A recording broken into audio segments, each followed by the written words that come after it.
Saludos en el amor de Jesucristo, que el Señor les bendiga de una manera especial y ricamente, abundantemente, como el Señor siempre sabe hacerlo, rico en bendecirnos, en llenarnos de su gracia, amor y bondad.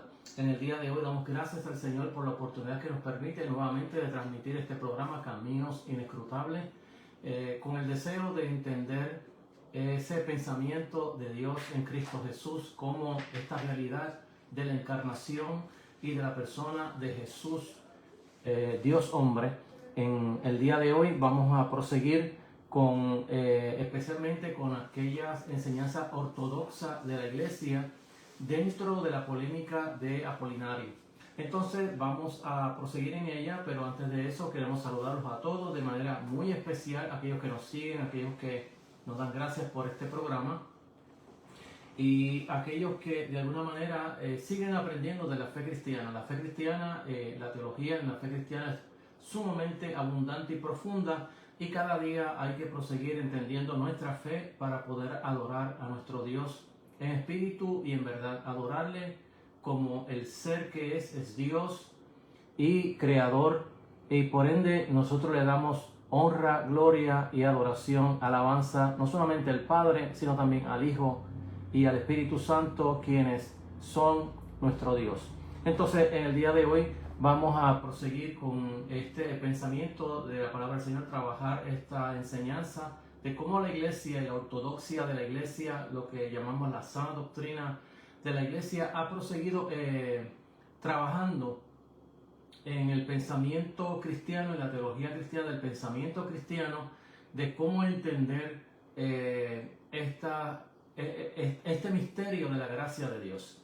Esta persona llamado Jesús de Nazaret, cómo entenderlo a la luz de, ¿verdad?, del pensamiento cristiano, de la teología cristiana, sin que una interpretación pueda ser destruyendo las dos naturalezas o la sola persona de nuestro Señor y Salvador Jesucristo. Así que vamos a orar y darle gracias al Señor, pedirle siempre la asistencia del Espíritu Santo, quien no solamente reveló la palabra del Señor e inspiró hombres y mujeres de Dios para escribir el texto sagrado, especialmente hombres, tanto reyes como profetas y apóstoles, que el Señor inspiró para dejarnos escrita su palabra, la revelación de Dios, de cómo Dios trabaja, de cómo va trabajando este pensamiento y esta evolución en el conocimiento bíblico, es decir, cómo va progresivamente revelándose Dios, hasta llegar a lo que se llama la mayor revelación, que no es otra cosa que la encarnación de Dios, Dios con nosotros, el Verbo hecho carne, Emmanuel, Dios con nosotros. Entonces, en el día de hoy vamos a orar para leer unos versículos de la palabra del Señor que se encuentran en la epístola que se escribe a los Hebreos, en el capítulo 2, versos del 11 al 14. Padre Santo, gracias te damos por tu buena voluntad, misericordia. Gracias por el perdón de nuestros pecados. Gracias por acercarnos a Cristo por medio de nuestro Salvador y la obra del Espíritu Santo en nuestras vidas. Así que te pedimos que nos ilumines, así como inspiraste a los hombres de Dios. Ilumínanos a nosotros para poder entender tu palabra. En el nombre de Jesús te lo pedimos y te damos gracias. Amén. La palabra del Señor en el libro de Hebreos, capítulo 2, verso 11 al 14. Vamos a leer, estoy leyendo de la versión Reina Valera 1960. Estos textos que encontramos en el libro de la epístola a los Hebreos, que dice así como sigue: la gloria de Dios y bendición de nuestras vidas. Amén. Porque el que santifica a los que son santificados, de uno son todos. Por lo cual no se avergüenza de llamarlos hermanos, diciendo: anunciaré a mis hermanos tu nombre, en medio de la congregación te alabaré. Y otra vez, yo confiaré en él. Y de nuevo, he aquí y los hijos que me dio Dios. Así que por cuanto los hijos participaron de carne y sangre, él también, o sea Cristo, participó de lo mismo, para destruir por medio de la muerte al que tenía el imperio de la muerte, esto es, al diablo. Dios añada bendición a su santa palabra en nuestros corazones, en nuestras vidas, que siempre esa palabra de Dios traiga iluminación, crecimiento a nuestras vidas, que el Señor nos ayude a seguir entendiendo nuestra fe en el Señor. Y entonces vamos nosotros en este día a proseguir. Habíamos dejado la vez pasada el asunto de Apolinario, de cómo la iglesia más tarde, especialmente los teólogos capadocios, finos de hecho en la teología bíblica de cómo entender a Jesús, se dieron cuenta del error que cometió Apolinario de tratando de salvar la unipersonalidad del Verbo y las dos naturalezas, humana y divina. Cometió el grave error de enseñar que la humanidad del Señor perdía racionalidad, que solamente en cuestión de la mente del Verbo de Dios, de la parte divina, tenía esa capacidad racional, pero no esa humana. Y en ese cometido de error es que los capadocios piden audiencia, como siempre los sínodos, y más tarde en el Concilio de Constantinopla es declarado herejía la enseñanza de Apolinario. Entonces vamos a mirar hoy cómo la iglesia ha seguido trabajando con este asunto de cómo va evolucionando de una manera, para usar bíblicamente, cómo va evolucionando el pensamiento de la fe cristiana y cómo se va a explicar esta situación de estas dos naturalezas, de este misterio de la gracia de Dios, porque sigue siendo un misterio el día de hoy. El hecho de que Dios se haya manifestado en carne, que Dios haya asumido carne o humanidad, o que se haya encarnado, que es la palabra teológica más bíblica que podamos utilizar, aunque la Biblia usa las dos vertientes, tanto carne como usa también la encarnación, cuando dice que el Verbo se hizo carne y puso tabernáculo entre nosotros. Entonces, cuando miramos este misterio de la gracia de Dios, que vuelvo a repetir, sigue siendo un misterio de la gracia de Dios. Es decir, una vez que nosotros tratamos de explicar en palabras, y la iglesia ha tardado siglos en explicar en palabras humanas, este aspecto del misterio de la humanidad, como lo dice el apóstol Pablo, de hecho, en primera de Timoteo capítulo 3 verso 16, e indiscutiblemente grande es el misterio de la piedad. Y queremos decirle que a los primeros concilios de la iglesia, desde el concilio de Niceno, desde Nicea 325 hacia acá, la iglesia dejó postulada qué es lo que la iglesia cree, pero más tarde le toca a los teólogos y filósofos de la fe cristiana tratar de explicar este fenómeno de la gracia de Dios. ¿Cómo se puede entender esto? Entramos dentro de lo que es la filosofía y entramos en otros aspectos de cómo se entiende esto, cómo yo entiendo esta verdad de Dios en la fe cristiana, y claro, se entran en ciertos aspectos para poder entenderlo, para poder explicarlo, porque una cosa fue lo que Pablo dejó escrito y otra cosa es cómo ahora lo vamos a entender, este misterio de la gracia del Señor, hasta dónde llegan nuestros pensamientos como humanos, claro está, finitos, porque estamos tratando de, dentro de la mente finita humana, poder explicar lo que es trascendente, lo que es eterno, lo que es infinito. Es imposible dentro de la humanidad, del ser humano, poder entender estas verdades de la gracia de Dios. Llegamos hasta cierto punto donde podemos explicar más o menos bastante claro, sin errar en una parte o en otra, de qué es lo que significa esto, pero hasta ahí llegamos, hasta donde nuestra mente finita nos permite explicar lo que es infinito. Y en esa laguna que hay, esa otra parte de no poderlo entender del todo, tenemos que conformarnos con entender lo poco que podemos entender dentro de la fe cristiana. Pero claro está, eso no significa echarnos al vacío, a la ignorancia de creer todas las cosas por fe, y que porque es por fe no podemos entrar dentro de la racionalidad. Es uno de los errores que ha cometido la iglesia por los siglos.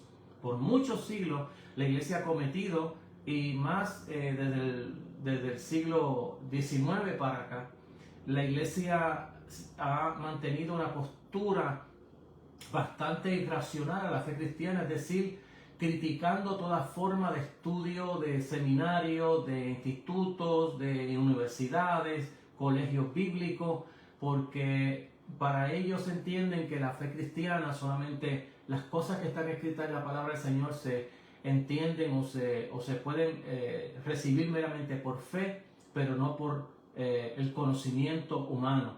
Y dentro de la fe cristiana vamos a ver cómo ambas cosas deben de ir unidas, y cómo desde los primeros siglos de la era cristiana, del comienzo de la iglesia, la era patrística, cómo los padres de la iglesia trataron de pensar su fe para aumentar su fe, y de la misma manera la fe aumentaba también el conocimiento bíblico, sin perder una ni la otra. Deben de ir ambas unidas, el conocimiento y la fe. Entonces hay cosas que sí que hay que entenderlas por fe, porque no podemos explicarlas, como el caso de la creación, que el propio libro de los Hebreos dice: por la fe entendemos haber sido creada el universo por la palabra de Dios. Pero hay una verdad allí, que fue la palabra de Dios. Lo demás no lo entendemos, pero sí hay un cierto conocimiento, es limitado, pero ese conocimiento limitado no nos impide poder entender nuestra fe y poderla explicar. La fe necesita entendimiento, y el entendimiento necesita también la fe. Tampoco podemos llegar dentro de lo que ha llegado del siglo XVIII para acá, en el crecimiento del tiempo de la Ilustración, donde el racionalismo era lo que imperaba y no se le daba oportunidad a la fe. Entonces, al llegar al racionalismo, comenzaron a hacer lo que se llama hoy crítica textual. Entonces, esta crítica textual ha llevado a que hoy se trate de ignorar o rechazar esta unión hipostática que estamos hablando hoy, de este misterio de la gracia de Dios, de cómo en una persona se pueden unir dos naturalezas, esta humana y esta otra divina. Entonces, habiendo hablado sobre este asunto de cómo los padres de la iglesia comienzan a explicar una persona en dos naturalezas según la ortodoxia cristiana, la declaración de la postura de la iglesia con respecto a la persona de Cristo que habíamos hablado en la semana pasada, la proposición en las cuales la postura de la iglesia puede afirmarse: solo hay una persona en el mediador, el Logos inmutable. El Logos representa la base para la personalidad de Cristo.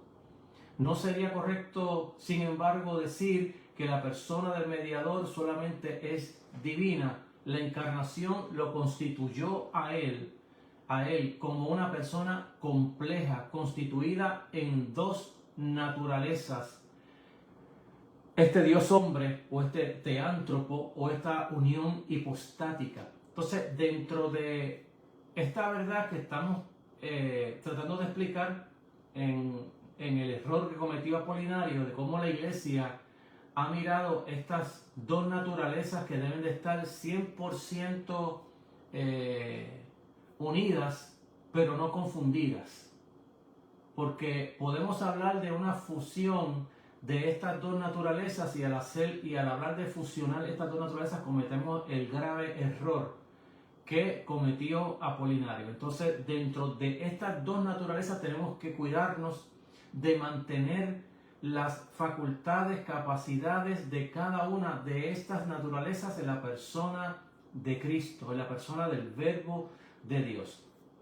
Y esto es importantísimo, porque a veces hay personas y predicadores, pastores, evangelistas, que a la hora de hablar de Cristo, por ejemplo, cuando se toman los 4 evangelios y van a hablar de Cristo, van a mirar a Cristo como Superman, aquel que no padece, que no le duele nada, aquel que camina sobre las aguas, aquel que calla los vientos, la tempestad, aquel que sana a los enfermos, aquel que hace milagros, maravillas, prodigios, que resucita a muertos.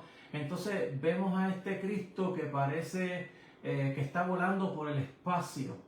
Pero cuando tenemos que mirar aquellas otras partes del propio Evangelio que nos habla de las limitaciones del verbo, de esta persona llamada Jesús, el humano, cuando miramos la falta de conocimiento de Él, las limitaciones en el conocimiento de Él, cuando miramos el dolor que sufre, la angustia que sufre, cuando lo vemos llorando, cuando lo vemos angustiado, tratamos de a esos textos de la palabra del Señor pasarles por encima, porque hemos mirado solamente a una de estas naturalezas, en este caso la divina, y la hemos divorciado completamente de la naturaleza humana. Así que cuando vemos al verbo en Getsemaní sufriendo y pidiéndole al Padre si es posible pasar de mí esta copa, vemos algo como un ridículo en Jesús, y otros han puesto en sus mensajes diciendo que Él se estaba haciendo el que le dolía.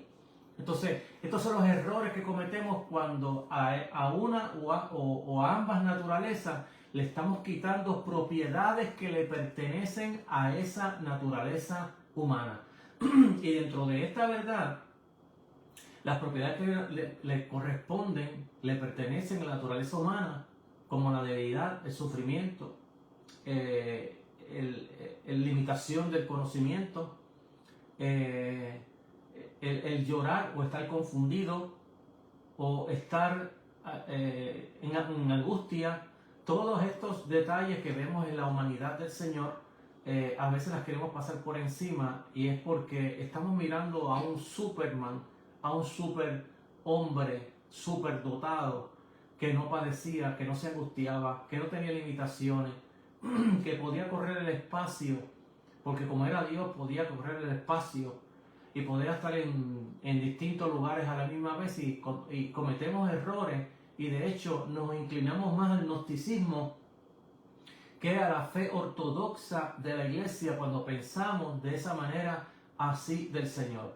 Pero cuando miramos el texto en su naturaleza y miramos a este Jesús que nació como cualquier otro niño nace, que creció como cualquier otro niño crece, que tiene que comer, beber, tiene que desayunar, almorzar, comer, y que lo vamos a ver que le duele el sufrimiento humano, que hace empatía y simpatía con el adolorido, con el rechazado, con el enajenado de la sociedad. Cuando lo vemos llorar, cuando lo vemos teniendo compasión. Y una de las maravillas que tiene el Evangelio es decir que cuando vemos a Jesús actuando ante las necesidades, el dolor humano, la Biblia dice, y mirándolos se compadeció de ellos, o mirándolos lloró. Todas estas aspectos de la naturaleza humana de Jesús, donde podía dolerse del dolor humano, compadecerse del dolor humano, entender el rechazo, el dolor, el menosprecio que se le hacía. Entonces queremos a veces divorciar la Biblia de estas verdades que encontramos dentro de la naturaleza humana, y en esto erró de hecho Apolinario cuando trató de quitarle todos los elementos racionales a la naturaleza humana de Jesús. Así que no es el único Apolinario que han cometido ese grave error. Pastores, evangelistas en el día de hoy, maestros de la palabra del Señor, cometen el error de mirar a Cristo como este ser que viene volando del cielo, cayó a la tierra y en la tierra sigue haciendo maravillas y milagros, y entonces no lo vemos ni en su sufrimiento en la cruz. Y cuando vemos que Jesús llora o que Jesús se lamenta en la cruz y que Jesús pide al Padre que lo ayude en la angustia y el dolor que tiene que pasar el sufrimiento de la cruz, cuando dice que tiene sed, espiritualizamos la sed del Señor como que Él tenía sed por las almas, que tenía sed por salvar las vidas. No, el cuerpo de Él demandaba agua en el sufrimiento, en el calor del día, en el cargar de la cruz y ser crucificado.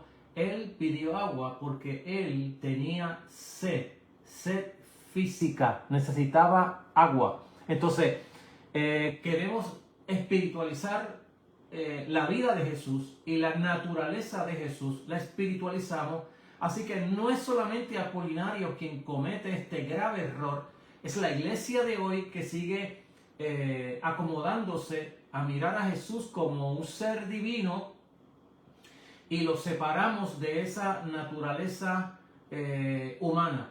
Entonces, en el día de hoy, yo quería llevarles estas verdades de la palabra del Señor, porque es necesario que miremos el texto bíblico y que dejemos de alegorizar el texto que no es una alegoría. Y quiero ser franco en esta expresión, porque uno de los problemas que se ve en la iglesia en el día de hoy es que tomamos la persona de Jesús, o lo vemos en la barca, o lo vemos predicando, y entonces comenzamos a tratar de alegorizar, de espiritualizar la barca. La barca representa la iglesia, que tiró el trasmayo, la atarraya, y la atarraya significa que hay que pescar, cuando lo que se estaba haciendo era pescar literalmente. Entonces, cuando tomamos el texto bíblico, que puede ser historiográfico, que puede ser una parábola, una símil, una metáfora, o cualquier otro género literario, una poesía, un salmo, lo que sea, y tomamos ya ese género literario y encima de ese género que ya está escrito el texto sagrado, es la parte segunda que hemos hablado muchas veces de la exégesis bíblica, cuando ya dejamos de mirar lo que es cronología, es decir, cuando miramos hacia atrás, miramos la historia, la cultura, la religión, la sociedad, la política, etcétera, etcétera, etcétera, para mirar en qué contexto se está escribiendo el texto, pero cuando miramos la otra ala de la exégesis y miramos dentro del texto, ahora tenemos que preguntarnos, este texto que me estoy leyendo ahora mismo, esta frase que me estoy leyendo ahora mismo, ¿esto es una símil, esto es una metáfora, esto es una anáfora, esto es una poesía, esto es una alegoría, o esto es una lectura apocalíptica, es decir, símil, metáfora? Cuando estamos mirando todas estas cosas, tenemos que preguntarnos, ¿qué género literario estoy leyendo? ¿Y es una carta? ¿Es una epístola? Entonces, cuando miramos esa parte del texto bíblico dentro de lo que ya abandonamos lo que es cronológico y vamos ahora a mirar esa parte del texto, tenemos que mirar que si el texto es una historia, yo no puedo alegorizar la historia. Y en el contexto de la iglesia, cuando miramos predicadores, evangelistas y pastores que toman todos los textos que encuentran en la Sagrada Escritura y cada texto le van a sacar punta, es decir, lo van a alegorizar.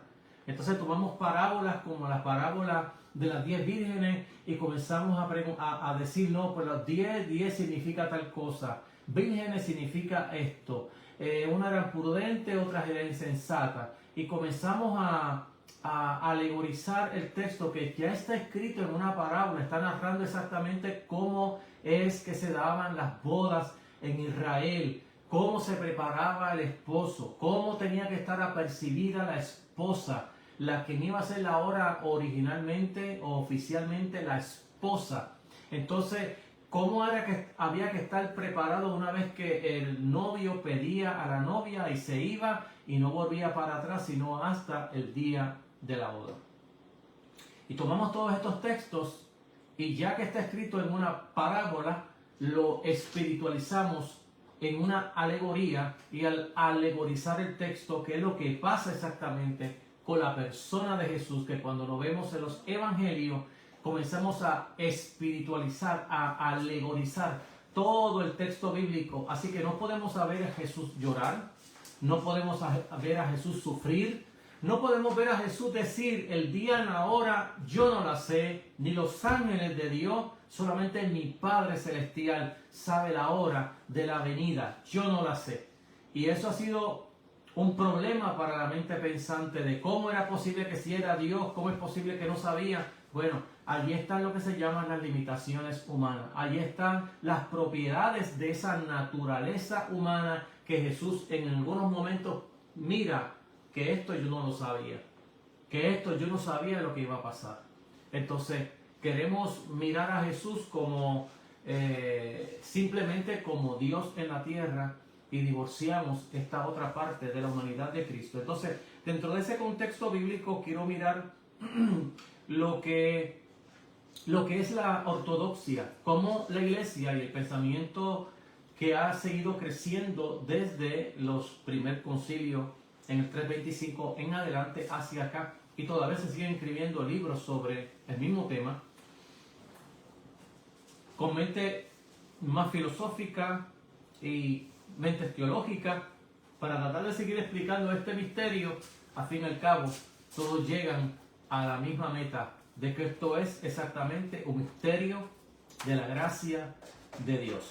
Qué maravilla que hay cosas que no podemos entender, pero qué bueno es poder recibirla. Es decir, yo no tengo que entender 100% quién es Jesús de Nazaret para yo aceptarlo como Señor de mi vida, aunque a mí nunca me hayan predicado sobre el reino de Dios y cómo este reino se inicia en la persona de Jesús de Nazaret. Pero una cosa sí sé, que cuando Pablo comienza a hablar de este Señor en el capítulo 10 del libro de Romanos, dice, es claro el texto, que si confesamos al Señor con nuestra boca y lo creemos en nuestro corazón, que Dios lo levantó de los muertos y lo creemos con nuestro corazón, seremos salvos.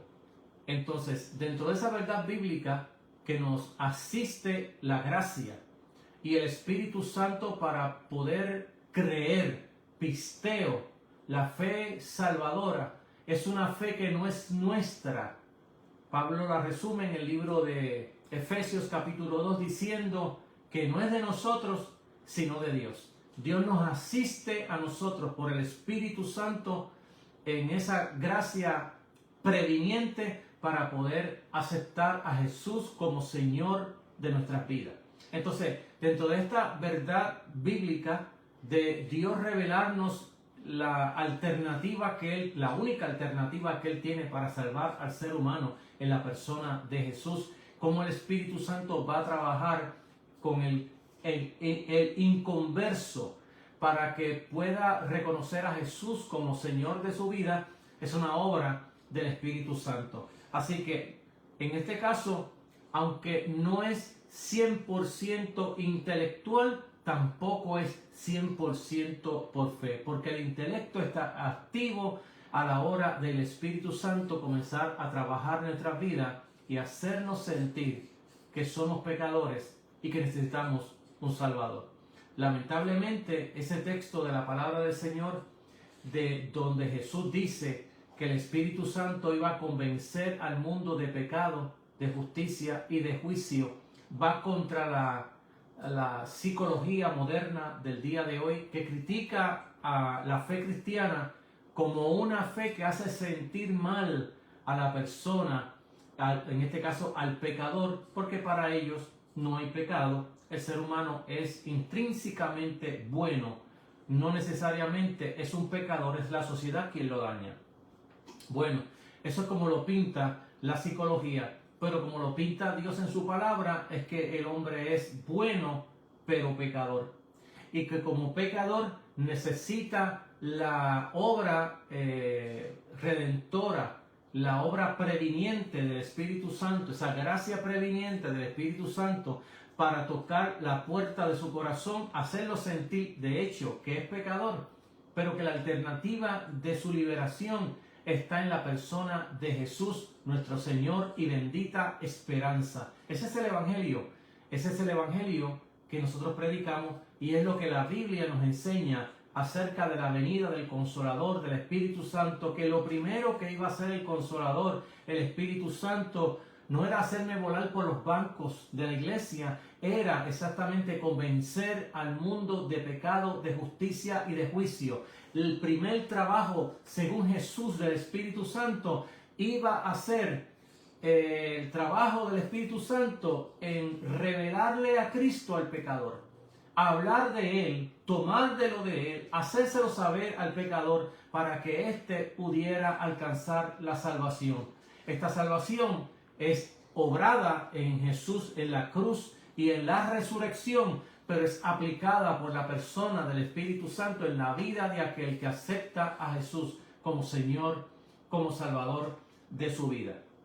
Entonces, en la Sagrada Escritura no hay ninguna evidencia sobre una personalidad dual de la persona de Jesús. Es decir, que no hay una persona para la humanidad de Jesús y hay otra persona para la divinidad de Jesús, sino que hay una sola persona.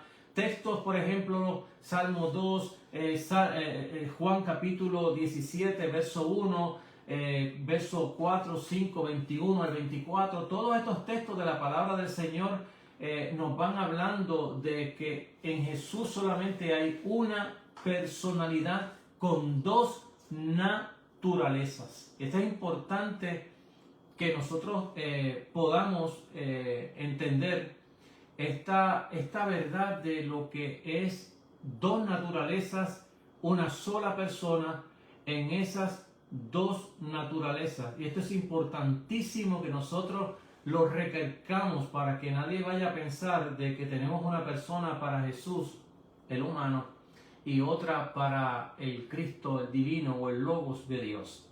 Entonces, ambas naturalezas están presentadas en las Sagradas Escrituras como unidas,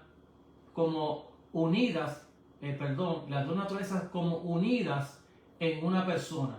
Por ejemplo, miremos ahora en Romanos capítulo 1, verso 3, donde la Escritura nos habla de esta verdad acerca de su Hijo, dice el texto, quien según la carne era de la descendencia de David.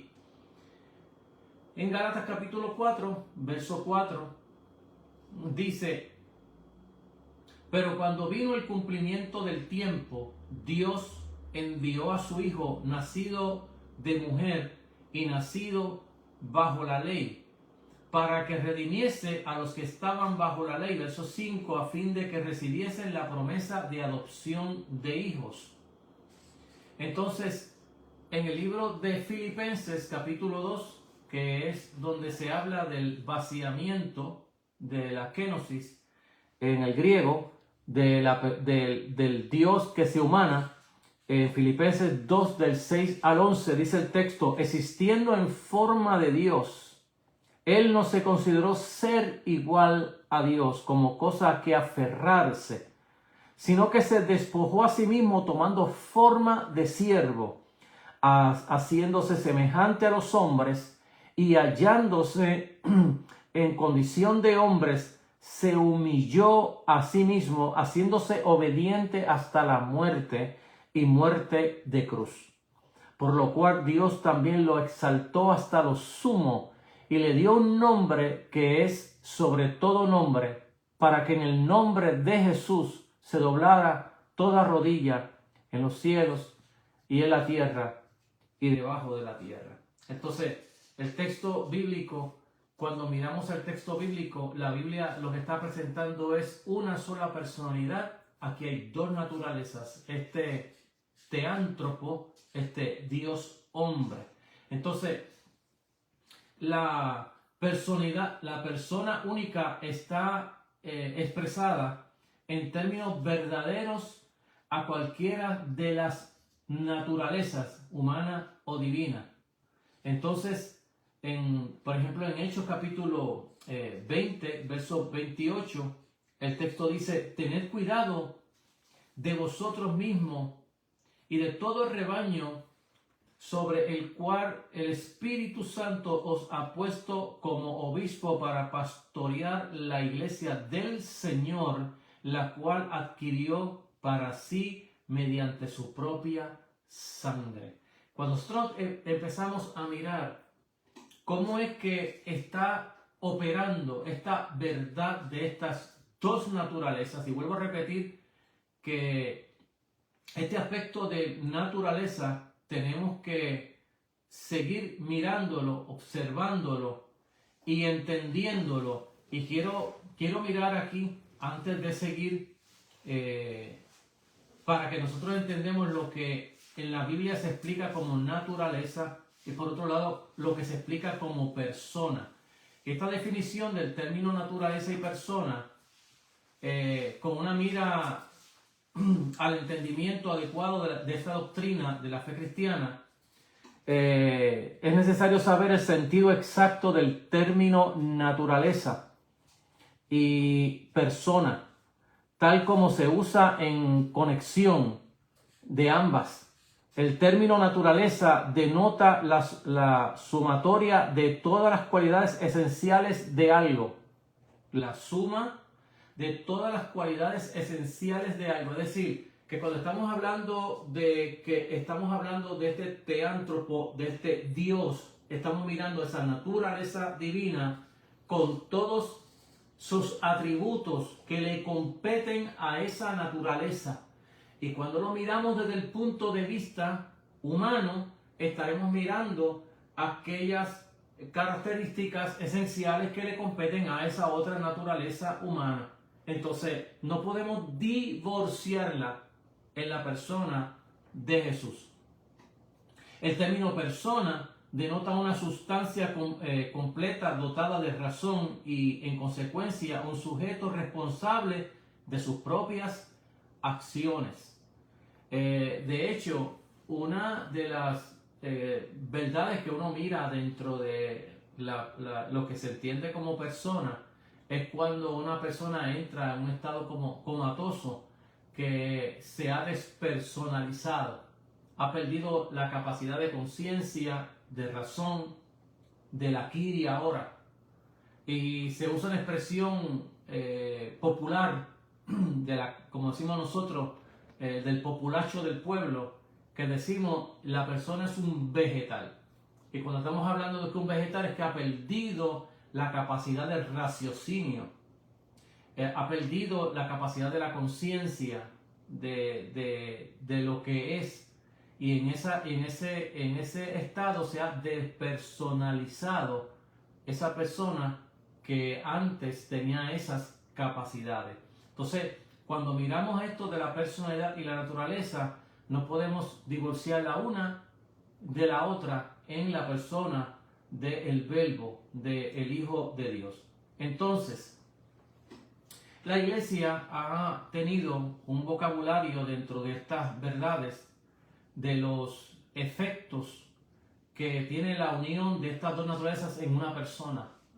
Entonces, más allá, cómo se resuelve este problema, debe sostenerse que la naturaleza divina no experimentó ningún cambio esencial en la encarnación.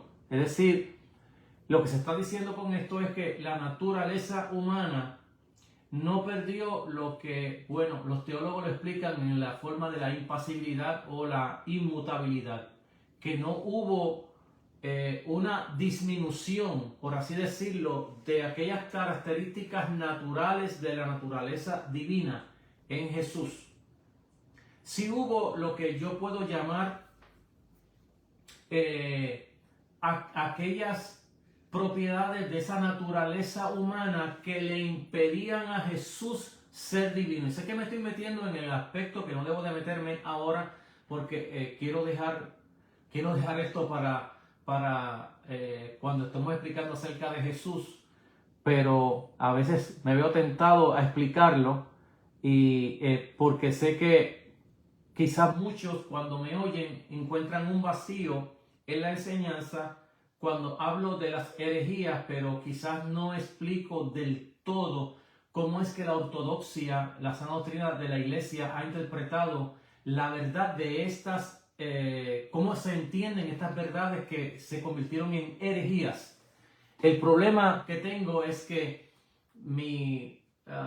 esto es subjetivo, es mío, es decir, la manera de yo estructurar este acercamiento al texto bíblico es primeramente hablar de todo lo que es las herejías y lo último que voy a hablar de todas estas partes que estoy tocando es hablar exactamente de quién es Jesús según el texto bíblico. Entonces, pero quise traer esto sobre la naturaleza de estas dos naturalezas y la persona de Jesús por el simple hecho de que cuando Apolinario explica esta doctrina que más tarde se va a llamar como herejía, el apolinarismo, como le está explicando, es quitándole exactamente las propiedades de la naturaleza que ya he explicado y he seguido explicando, y sé que sigo en la redundancia de esta enseñanza porque estoy tratando de hacerme entender en el vocabulario más sencillo que yo pueda tener para explicarlo y no complicarlo. Entonces, en esta redundancia que estoy haciendo de volver a hablar de esta naturaleza humana, de qué es lo que es la naturaleza, cuáles son esas propiedades de esa naturaleza, y ahora estaba tratando de tocar que Jesús no perdió su divinidad cuando Él se encarna, pero sí Él voluntariamente va a autolimitarse a la hora de la encarnación. ¿Y por qué autolimitarse? Bueno, aquí entra uno de los graves problemas dentro de este misterio de la gracia de Dios en la persona de Jesús, y es que hay ciertos atributos de Dios que si Él no los suspende voluntariamente, y una cosa es suspender y otra cosa es quitarse. Yo no estoy hablando de quitarse, yo no estoy hablando de desmantelarse uno, lo que estoy hablando es de autolimitarse. Y cuando hablo de autolimitar, estoy hablando de ciertos atributos de Dios que le impiden la encarnación. Por ejemplo, cuando miramos a Dios en su ser, miramos a Dios en la forma de lo que se llama trascendencia e infinitud y eternidad. Ok, cuando miramos estas tres dimensiones de trascendencia, infinitud y eternidad, y vamos a hablar a la misma vez de lo humano, es decir, cómo yo puedo hacer que humano dentro Dios se meta aquí y yo lo autolimite en esa naturaleza humana, cuando Dios es trascendental, es infinito y es eterno. Ahí es donde está el misterio de la gracia de Dios y cómo Dios tiene que autolimitarse, es decir, suspender por un tiempo aquellos atributos que le impiden una perfecta humanidad. Porque era imposible que Jesús estuviera en 2, 3, 4, 5 lugares a la misma vez. Entonces, para que fuese verdaderamente humano, como decimos nosotros en forma pueblerina, si nosotros vamos a decir que Jesús era 100% divino, 100% humano, es decir, estamos valorando todas las capacidades que le competen a esas dos naturalezas, tiene que haber en Dios unos atributos que Él va a suspender, que Él va a autolimitarlos para poder humanizarse. De lo contrario, no podía ser humano. Pero esa es la parte de la kenosis, de lo que nos habla exactamente el libro de Filipenses capítulo 2, versos 6 en adelante, donde nos habla que Él no quiso aferrarse el ser igual a Dios, sino que se despojó. Y en ese despojo, kenosis en el griego, Él toma forma humana y se humilla. Eso es lo que la Biblia nos enseña a nosotros. Bien, no quiero entrar más todavía en profundidad a esto, por el hecho ya que ya expliqué más tarde. Entonces, dentro de lo que la iglesia ortodoxa, es decir, la iglesia de sana doctrina, y cuando estamos hablando de ortodoxia, estamos hablando exactamente de cómo la iglesia integralmente, apostólicamente, lo que se llama la apostolicidad de la iglesia y lo que se llama la catolicidad de la iglesia, es decir, que la iglesia es una universal.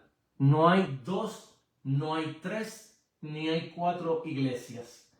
El hecho de que predicadores quieran hablar de 2, 3 y 4 iglesias en un lugar es completamente antibíblico. La Biblia solamente reconoce una sola iglesia. Hoy por hoy, lo que hay son denominaciones, concilios, movimientos, iglesias independientes, congregaciones independientes, templos con diferentes nombres, unos medios humanos y otros medios divinos, unos terrenales y otros medios espaciales, ¿ve? Como viajes a las estrellas. Entonces, el hecho de los nombres que se ponen aquí abajo es una cosa y lo que Dios reconoce como iglesia es otra. Entonces, la iglesia, bíblicamente hablando, es una. Y eso es lo que se llama, en la historia de la iglesia, lo que se llama la catolicidad de la iglesia. Que la iglesia es una, ella es católica, una. Sé que muchas personas que son pentecostales o que son evangélicos o reformados o podemos hablar que creen en lo que hizo Martín Lutero y lo que hizo Juan Calvino y Zwingli y los demás reformadores que son protestantes, que a veces no quieren que le llamen católicos. Y cuando miran católicos están mirando, de hecho, del Concilio de Trento para acá, y están mirando a la Iglesia Católica, Apostólica y Romana. Pero yo no estoy hablando de la Iglesia Católica, Apostólica y Romana. Yo estoy hablando de catolicidad de la Iglesia, de la unidad de una sola Iglesia. Hay una sola Iglesia. Punto. No hay más nada. Eso es lo que el testimonio que hay en la Escritura, pero para poder hablar de esta catolicidad de la Iglesia tendría que coger 6 meses para explicarlo y explicar todo lo que la Biblia habla sobre lo que es la catolicidad de la Iglesia y cómo la Iglesia crece, cómo la Iglesia es creada, cómo ella va en crecimiento y cómo ella hoy, en parte de lo que conocemos históricamente, cómo se va separando en cuestiones de nombres, concilios, denominaciones, iglesias, movimientos, iglesias independientes, pero estamos hablando de la catolicidad de la iglesia, y cuando hablamos de la apostolicidad de la iglesia, estamos hablando cómo la iglesia hoy, 20 siglos, 21 siglos después de la iglesia ya haberse fundado, mantiene las doctrinas apostólicas, cree en lo que yo llamo en la Biblia, cree que la Biblia es inspirada por Dios, lo que yo creo y lo que yo asumo en esta enseñanza de la palabra del Señor. Yo asumo que toda la Biblia de Génesis a Apocalipsis es inspirada por Dios. Es la revelación de Dios en letra, en páginas que Dios dejó para nosotros, y que la revelación más grande que hizo Dios fue humanarse. Es decir, Emmanuel, Dios con nosotros. Entonces, dentro de esa verdad yo reconozco el Antiguo Testamento y el Nuevo Testamento como palabra de Dios. Entonces, cuando yo creo que el Nuevo Testamento escrito por los apóstoles es palabra de Dios, yo asumo que el texto es sagrado. En primer lugar, no es divino, pero es sagrado. Número 1, creo que la fuente de ella es el Espíritu Santo, y eso lo hace sagrado, porque este no es el libro de Homero, esta no es los libros de Pancho Villa. No, este es la palabra de Dios, y esta es santa porque es la palabra de Dios. Su autor es lo que lo hace que sea santa en el contenido de la revelación que tiene esa palabra del Señor. Y yo creo en eso, en lo que es la palabra del Señor, como la palabra inspirada, inherente que el Espíritu Santo nos dejó a nosotros en el día de hoy. Y como yo creo eso, creo en lo que es la ortodoxia de la iglesia. Porque si uno afirma que la palabra de Dios es palabra de Dios, claro está que en muchas denominaciones, en muchos seminarios, colegios, universidades cristianas, ya la propia universidad ha asumido, y no solamente la universidad, sino también los profesores dentro de la universidad, han asumido que la palabra de Dios es literatura, punto, y se acabó. Entonces ellos se dedican a criticar el texto, es lo que se llama crítica textual, parten de la premisa del racionalismo y por ende ellos no quieren aceptar que Jesús hizo milagro, que Jesús se encarnó, que el milagro de la encarnación, de lo que se llama la divina concepción de nuestro Señor Jesucristo. Así que dentro de esta problemática de hoy, yo vuelvo a repetir que creo que la palabra de Dios, lo que llamamos la Biblia, es sagrada, es inspirada por Dios y ese es el texto que yo uso para entender mi fe. Entonces, dentro de esta verdad ortodoxa está lo que se llama el Communicatium Mediumatum, que no es otra cosa que la comunicación de propiedades, es decir, de estas dos naturalezas, la humana y la divina. Esto significa que las propiedades de ambas se van a mantener dentro de la persona de Jesús. Entonces, la naturaleza humana, la naturaleza divina, ahora son propiedades de la persona, de una sola persona. Y son por tanto adscritas a esa persona llamada Jesús de Nazaret y llamada el Verbo de Dios. Entonces, la persona puede decirse que es todopoderosa, omnisciente, omnipresente, etcétera, etcétera, lo que la Biblia habla de la divinidad. Entonces, por otro lado también se va a hablar como el varón de dolores, que ha experimentado en quebranto.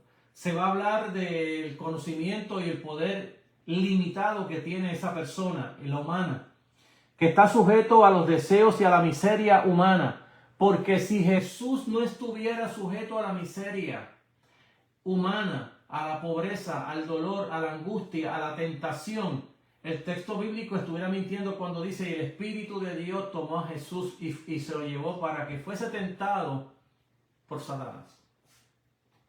Fue el Espíritu de Dios, dice el texto bíblico, que llevó a Jesús para ser tentado por el diablo.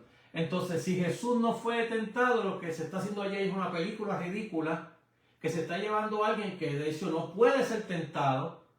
Y es el problema, vuelvo a hablar, de cuando le quitamos propiedades a la naturaleza humana de Jesús, que decimos ahora, no, él no pudo ser tentado. Pero la Biblia me está diciendo a mí que fue llevado por el Espíritu al desierto para ser tentado por el diablo.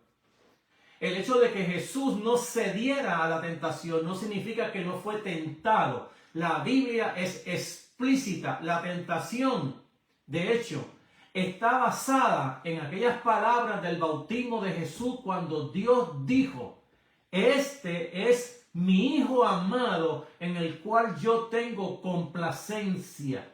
Es decir, este es el Hijo en el cual yo me voy a deleitar, voy a disfrutarme su convivencia con los seres humanos, me la voy a disfrutar toda con él, porque este no va a ser como el primer Adán que yo creé, que yo no tuve deleite en él, porque cuando ya me quería deleitar en él, él quiso ser igual a Dios, y tú también, su Jeva, también quiso ser igual a Dios. Entonces, este es uno que me va a reconocer, va a ser el varón de dolores, va a ser el siervo de Yahvé, aquel que va a decir en todo momento: el Espíritu de Dios lo llevó aquí, el Espíritu de Dios lo llevó para que fuera para otro lugar. El Espíritu de Dios, es decir, era el hombre que iba a estar guiado, dirigido por el Espíritu Santo para honrar a Dios en todas las cosas, en su humanidad, en su encarnación, en sus limitaciones. Él iba a honrar a Dios Padre y a honrar Él, cuando dice, yo todo lo que yo veo hablar de Él, es lo que yo hablo. Mi comida y mi bebida es hacer la voluntad de aquel que me envió. Entonces, vamos a ver en Jesús aquel que cuando aquella voz en el bautismo dice, este es mi Hijo amado en el cual yo tengo complacencia, ahora Satanás lo va a tentar basado en esas mismas palabras donde Jesús es proclamado por el Padre como el Hijo obediente, como el siervo de Yahvé. Entonces, va a haber otra parte dentro de la comunicación apostelmatum, que no es otra cosa que es la obra redentora de Cristo y particularmente el resultado y final de aquella obra de redención, de crucifixión, muerte, resurrección. Entonces, analizando esto, puede decirse que significa que la causa eficiente de la obra redentora en Cristo es el sujeto personal indiviso en Cristo, es decir, que es indivisible aquella naturaleza humana y la divina en la persona de Jesús, y que la obra que hizo Él en la cruz la hizo indivisible, sin dividir esas personas, que es provocada por la cooperación de ambas naturalezas, que cada una de estas naturalezas obra dentro de su propia energía especial. Y 4, y que a pesar de esto, el resultado forma una unidad indivisa como la obra de una sola persona, la persona del Verbo de Dios. Entonces, la otra parte, con esto voy a cerrar, es la obra del Communicatum también, del Carismatum o de la gracia, del carisma o la gracia que se le comunica al Verbo en estas dos naturalezas, que significa que la naturaleza humana de Cristo, desde el mismo primer momento de su existencia, fue dotada con toda clase de dones ricos y gloriosos, como por ejemplo la gracia de estar unida al Logos, al Verbo de Dios, también llamada gracias eminente, por la cual la naturaleza humana es elevada por encima de toda criatura y se vuelve en objeto de adoración para el pueblo de Dios. Por eso que nuestra adoración es una adoración cristiana y no meramente yahwista, sino que es una adoración a Jesús, nuestro Señor y nuestra bendita esperanza. La gracia que lo habilita, consistente en aquellos dones del Espíritu Santo, particularmente del intelecto y de su voluntad y del poder, por los cuales la naturaleza humana de Cristo fue exaltada por encima de toda criatura inteligente.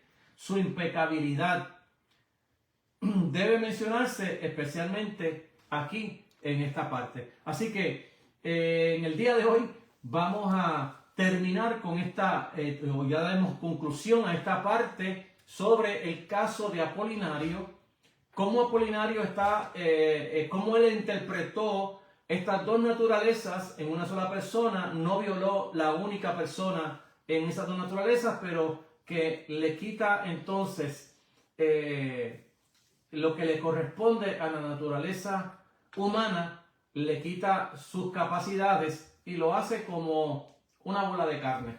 Ese fue el problema de Apolinario. Y cómo la iglesia lucha en el camino en estos 21 siglos de la era cristiana para mantener la ortodoxia de cómo se entienden estas dos naturalezas en la persona del Verbo de Dios. Dios quiera que Dios te pueda dar entendimiento de su palabra y que el Espíritu Santo abra tu corazón, tu mente en el día de hoy y opere en ti esa gracia previniente del Espíritu Santo, que no puede ser salvo por tu propia fuerza o por tu propio intelecto, sino que es mediante la gracia previniente del Espíritu Santo de Dios, el cual va a abrir tu corazón para que reconozcas a Jesús como Señor de tu vida.